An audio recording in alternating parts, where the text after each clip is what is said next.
I personally was a beneficiary of a tutor. I've had multiple tutors in my life. In particular, I have dyslexia and struggled with it. And I had a tutor who specialized in learning techniques for someone that has dyslexia. And mine's mild, but I have it. And that became a life changer, a game changer. I struggled to read. I had a reading tutor, Mrs. Michalowicz. I'll never forget.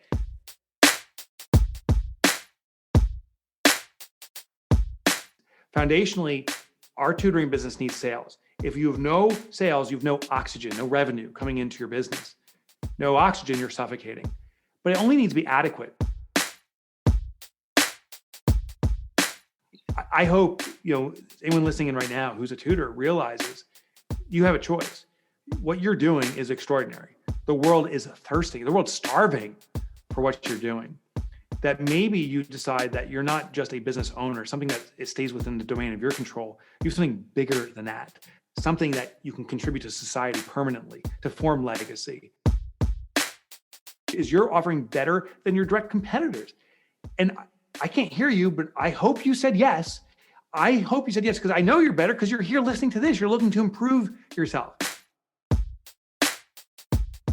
As a tutor, in a very compressed period of time, you are having life transformational impact. And again, I'm a student of a tutor. Mrs. Michalowicz changed my life. So that few hours a week she spent with me for 10 weeks put me on a trajectory that transformed my life. That is massive value.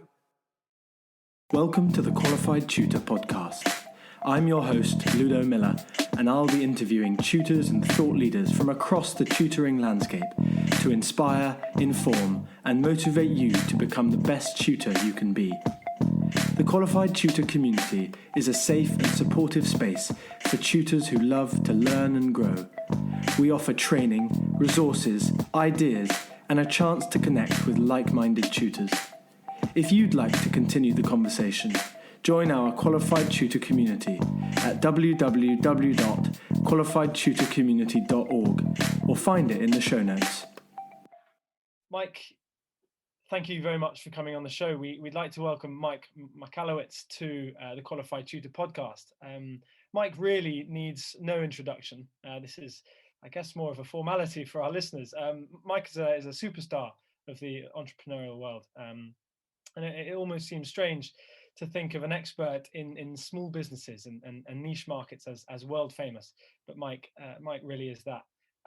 Mike's got an incredible range of free resources and tools for small business owners, and that will be that's available on his website and will also be available in the show notes below, along with the links to his best-selling books. So our favorites are The Surge and The Pumpkin Plan.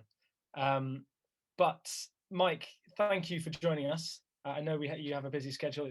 We're delighted for you to be here speaking to tutors who don't often see themselves as businesses. Welcome. Ludo, thank you for having me. And Julia, it's good to see you. It's a pleasure to be with you. So let me just jump in here and explain to you why I reached out to you. I think that there is an exciting.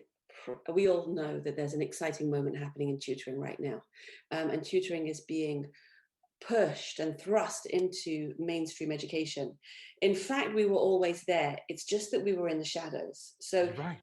in 2019, 1 in 4 children had a tutor. But there was no regulation and no training and no conversation around that. And COVID has pulled us out of the shadows and thrust us into schools and made us the go-to person for parents. And all of a sudden, people are talking to us in this very formal and formalized way. And it's created lots of opportunities. It's created opportunities for small businesses, and it's created opportunities for tutors to see themselves as young fledgling businesses. So in some cases in our community, we have teachers who are gathering together with other teachers and creating small academies of online training. And in other cases, those will be, again, a teacher who will collect up some tutors and start putting them out there to work with children. And then sometimes these are students, postgrad or undergrad, who are beginning to see that tutoring is actually a viable career choice. And so this is an undeveloped conversation, and we don't like to talk about the things that we are not experts on around here. We rather give a platform to an expert like you. So we don't talk about payments and accounting in QT. We talk about teaching and learning. That's our specialism. So in order to serve our community, we've invited you to come on and speak to us about growing our businesses and our career route in what feels right now like uncharted territory. Good. Well, that's what I'm here to talk about. Let me start off by saying this, is that you, the tutors, have a responsibility to become good at business, because the work you do is so critically important, right? I mean, it's interesting how you're saying we're taken from the shadows, you're thrust into the limelight. Your work has always been important, but it's the client's awareness, right, that has shed light on this. Like, my gosh, this is the most important element of education now and for the foreseeable future. The thing is, for us to sustain the work we're doing, for us to have the impact we need to have, we have to be good at the business aspect. And I'm not saying you need to be a business mogul, that you don't have to study business all the time, but we have to understand and master the fundamentals. For us to deliver the value with deliver, it needs to be backed by a good infrastructure. So you got to do it. And there's different elements we can explore around finance and sales and marketing and efficiency, but all those elements need to be touched on. So go ahead. Okay. So let's start foundationally of where we need to be. It starts off, I wrote a book called Fix This Next. And in Fix This Next, I talk about the 5 levels of business needs. It's similar to Maslow's hierarchy of needs. And the nice thing about talking with tutors is most tutors will get this. They know what Maslow's hierarchy is, that this is a human need structure. We have we have physiological needs. We need to breathe air, drink water, eat food. Only when that's adequately satisfied can we elevate to higher level needs of protection from elements, whether then belonging to a community, experiencing companionship. Highest level is self-actualization. But anytime a base level need is compromised, we must go back to that base level need. If I can't breathe air, our conversation is outside the window. I got to start breathing quickly. So in business, we have a hierarchy of needs. I call it the business hierarchy of needs. Foundationally, our tutoring business needs sales. If you have no sales, you have no oxygen, no revenue coming into your business. No oxygen, you're suffocating. But it only needs to be adequate. The goal isn't just to get more and more oxygen. That causes hyperventilation. The goal is to get adequate sales to support the next level up, which is profit. Profit is the extraction of that cash into the muscle of the business. It's the absorption of the oxygen. It brings about stability. Part of the reason, chances are, you're a tutor is you're doing something that serves your community, that gives you freedom, personal freedom to do what you want and the way you want, and also financial security. So I don't have to worry about bills. Well, that financial security is paramount. If you are worried about how you're going to cover the bills, we can't be the best of us to our clients, to our students. If you don't have that financial stability, we're more focused about making the next sale than we are in caring for our student. So we have to be profitable. Once that profit is sustainable, it's mechanized, it happens regularly, then we elevate to the next level, which is efficiency. I call it order. Order is where we start removing dependency off of any individual. As a tutor, if you're doing all the work all yourself, at a certain point, you are limited. You can't work more hours. So we start removing some of the work. And maybe the tutoring is your passion. Maybe we can take the accounting off of your plate, maybe the invoicing, maybe the scheduling. But we can start taking away those elements. And if you want to grow your business even further, we can take the tutoring component, at least in part, away from you and start scaling up from that. This is a part where a lot of smaller businesses start losing out. They say, it's just going to be me, but they're compromising the impact they could have. If your joy and service is through being a tutor, all that other work, we can remove that from you. And thank God for this modern internet business society we live in. You can find someone across the ocean or in your backyard, someone who will spend a little bit of time each week taking care of small elements of your business. You can have a team of 20 or 30 people doing all little parts of your business with you and for you. So that's efficiency. The interesting thing about this model, those first 3 levels, then it supports the next 2 levels. The next level above that is impact. Impact is the creation of transformation, and it's inherent to the tutoring business. What I mean by this is if you do something, it can be transactional or it can be transformational. Impact is about being transformational. It's where you know what it is. It's moving someone from point A to point B, and their life will never be the same. It's inherent to tutoring. The sad thing is many businesses, tutoring included, do it for this client or that client, this student or that student, but they don't do it systemically. They don't do it for everybody. Systemic is where you consistently have student after student, parent after parent coming saying, this has changed our lives. But the only way to do that is by ensuring that you have consistent sales that generate profit, so you're not worried about surviving, that you have efficiencies so you can continue to do it. Otherwise, they're pot shots. We do everything we can for this one student, but now I don't have enough money, I panic, and I go over here, and it's not systemic. That's why this foundation must be in place. And ultimately, it forms what's called legacy.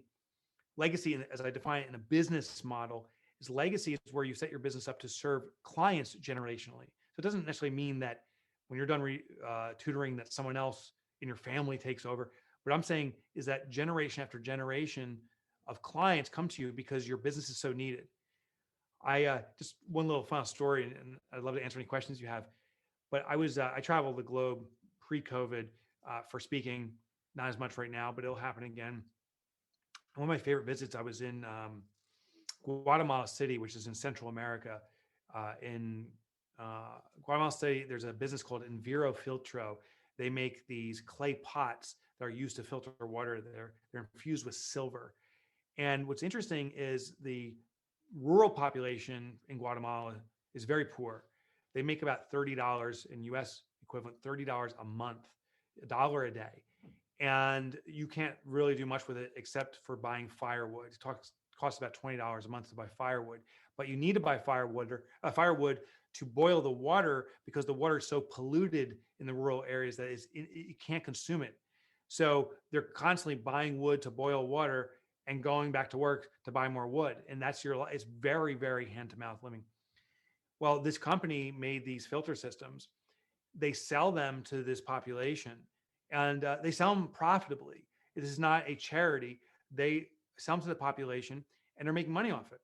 Well, now what you do, you buy one of these pots for about $30. It takes a month's savings, but you pour water in it, and it cleans out the water. These water pots last for about 5 years, which negates the need to buy firewood. So you're saving now $20 a month, which is important and significant. So now you can do greater things with your life. It elevates your life. Well, there is environmental studies that are happening constantly, but there's this one that they send satellites around the globe, and they're looking at environmental impact. They noticed that in Guatemala, in this one particular region, that air quality was improving exponentially. They sent out a ground task or ground force to investigate this, and they found that people weren't burning firewood anymore. Not only was this jug making purified water, it was cleaning the air. Mm-hmm. The owner of that company, he came to me and said that day when that study was done, he goes, I had a realization. I've never been a business owner. I've always been a business steward. I realized my responsibility wasn't to own a business. It was to deliver a business to the community, to our world. He's like, I'm a cog in the wheel. I'm part of it. I started it as a blessing, but I got to release this thing. It's got to go. It's got to go because it's changing the world. I hope, anyone listening in right now who's a tutor realizes you have a choice. What you're doing is extraordinary. The world is thirsting. The world's starving for what you're doing. That maybe you decide that you're not just a business owner, something that it stays within the domain of your control. You have something bigger than that, something that you can contribute to society permanently, to form legacy, and therefore release your business. The way to do that is you've got to build an infrastructure that can sustain. You've got to have a systemic impact, and then position it in a way that it can continue on and on, even in your absence. That's the elements I wanted to talk about. So beautiful.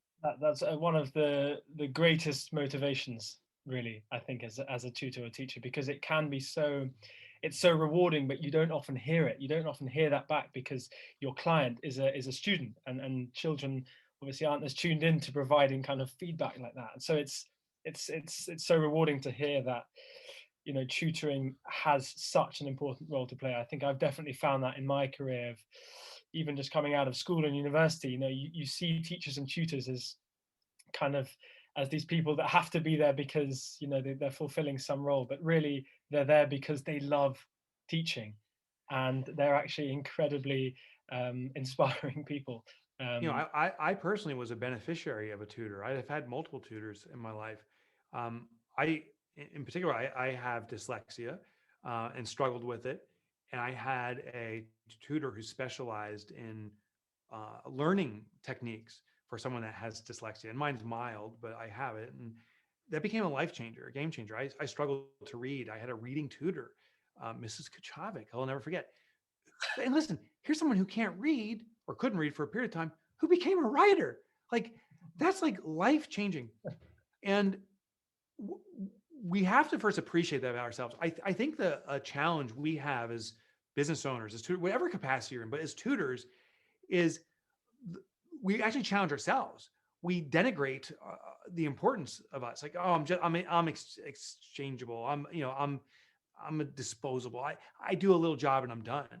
No, you plant a seed for permanent change. So first of all, you have to appreciate your own significance before anyone else is going to see it. And I know it sounds egotistical, but you have to realize how significant and important you are for our globe.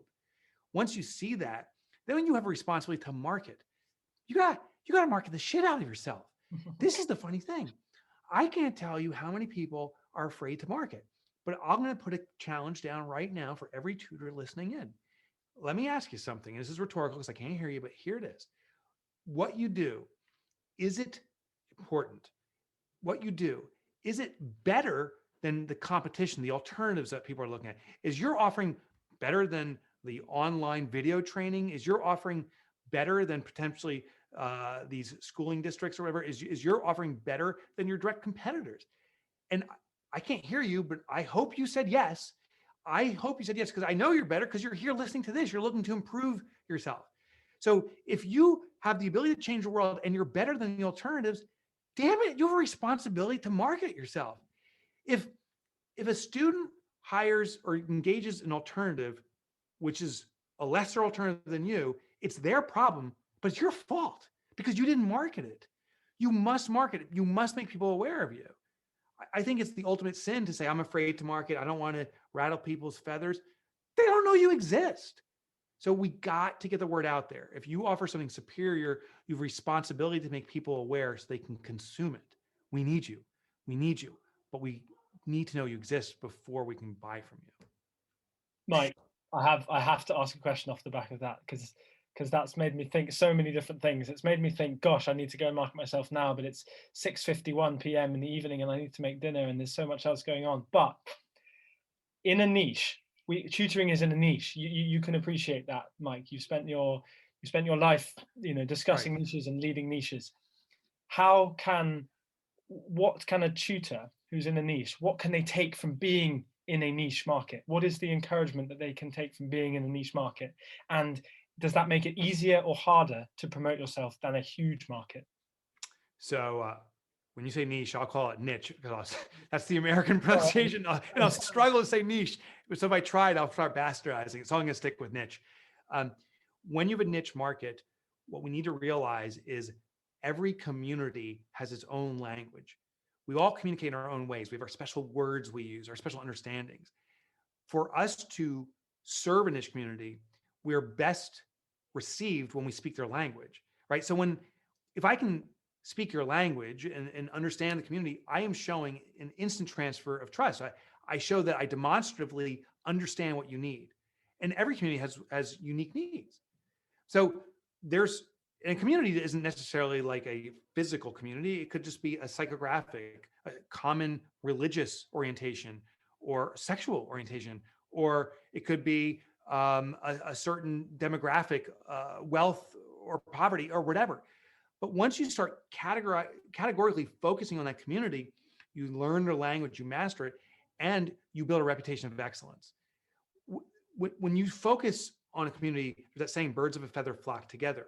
They start seeing you regularly there. You are seen as the authority. Now you don't need to market or sell your way anymore because you're seen as authority, which positions you to be of greater service. I also want to say it also positions you to raise your rates. But people are like, oh my God, I can't charge more. I'm doing good for society. Isn't that the worst thing to do? And I'm saying the worst thing to do is to charge less. You must charge more. In fact, your clients demand you charge more. Now, here's the deal. No client will ever say, oh, could you charge me more? Could you rip me off a little bit? Double the rates on me. But here's what they will say. When you take care of myself or my student, I want to make sure I have your undivided attention. I want to make sure I'm the most important relationship in this moment. I want to be catered to and focused on because I need to learn from you. I want your all in. The only way to be all in on a customer, to focus on them 100%, is to not worry about money. And the only way to do that is to charge appropriately for the work you do. So you must charge fairly, which is higher than you charge now. Charge fairly so that you can focus on that client. So you're not worried about the next guy. And here's the other benefit. When you charge a student or a client more, they're more engaged. Hey, listen, if I put a diamond in front of this table, in this virtual table in front of us, I say, that's worth 15 pounds. That's cubic zirconia. It's garbage. If I plop that down and I say that diamond's worth 15,000 pounds, well, now we get the tweezers out. We put in a little bag. We put in a safe. The only thing that's changed, it could be the exact same item, is the pricing around it and our perception changes, our engagement. We protect what's expensive. We put value into that number. If you charge too little, people are seeing you as insignificant. They're seeing you as disposable. They don't get engaged. When you charge a higher price point, not only are you more focused on them, they're more focused on you because now you're valuable. Mm-hmm. So damn it, raise your prices.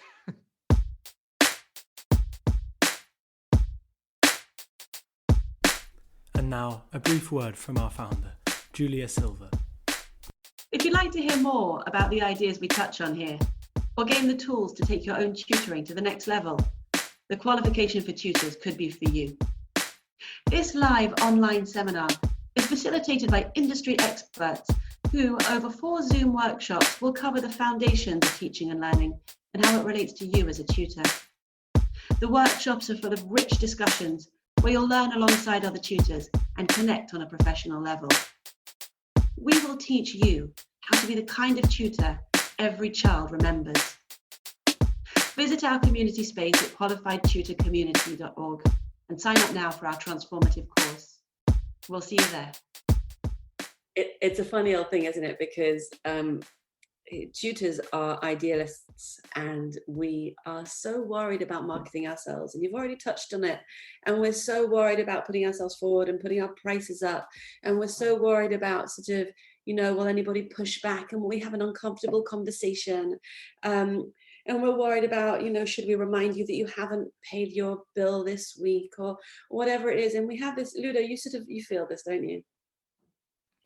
Yeah, and there's all of that is true, and there's another complexity to tutoring, which I don't know if all tutors feel, but I know that some tutors feel, which is that we earn more per hour than teachers do, which doesn't seem feels right. unfair. Have so much more to do than tutors.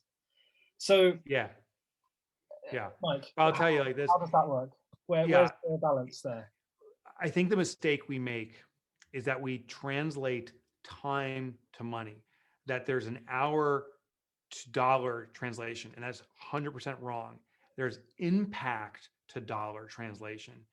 If I was having a heart attack and one doctor comes to me and says, I can save your life in 1 minute, and another doctor says, it'll take me 5 years to save your life, but I charge less, who am I going to go to? The one who will save my life in the next minute. I will pay my life savings. I will borrow. I'll ask you, can you donate some money? I'll do whatever it takes because it's impacting my life so significantly. Someone can save my life now, or someone can maybe have me hang on, and I don't know if I'm going to make it after 5 years. It's the value delivered. I am not saying that teachers are not valuable. Teachers are extraordinary. But what I am saying is you're extraordinary. As a tutor, in a very compressed period of time, you are having life transformational impact. And again, I'm a student of a tutor. Mrs. Kajavic changed my life. So that few hours a week she spent with me for 10 weeks put me on a trajectory that transformed my life. That is massive value. So don't compare yourself on a dollar for time basis. Focus on dollar for impact. Beautiful.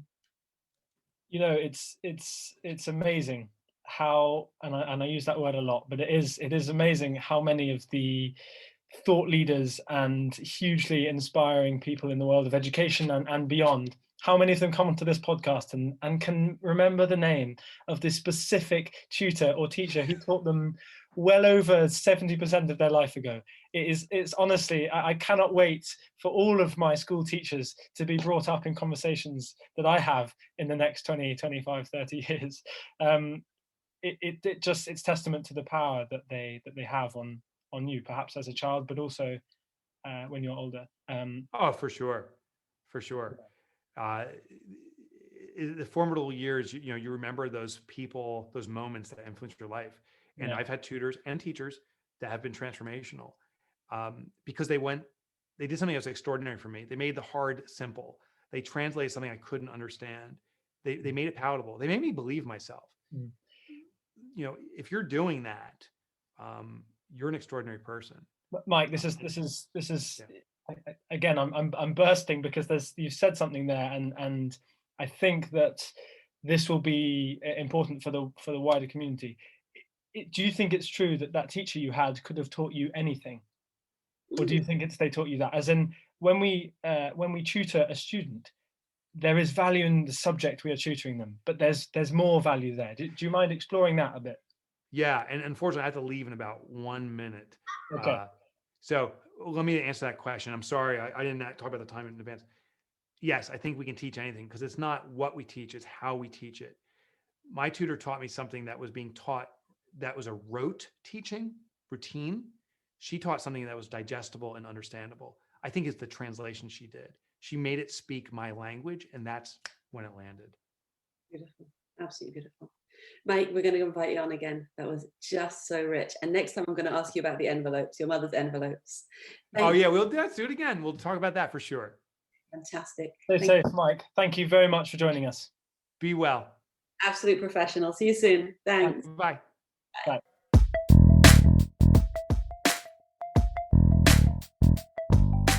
Thanks for listening to the Qualified Tutor podcast, where tutors share their expertise to support the tutoring community.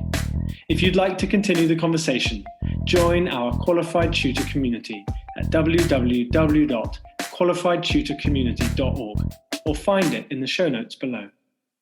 We exist to connect, share, and learn with you because tutoring is a small job that makes a big difference.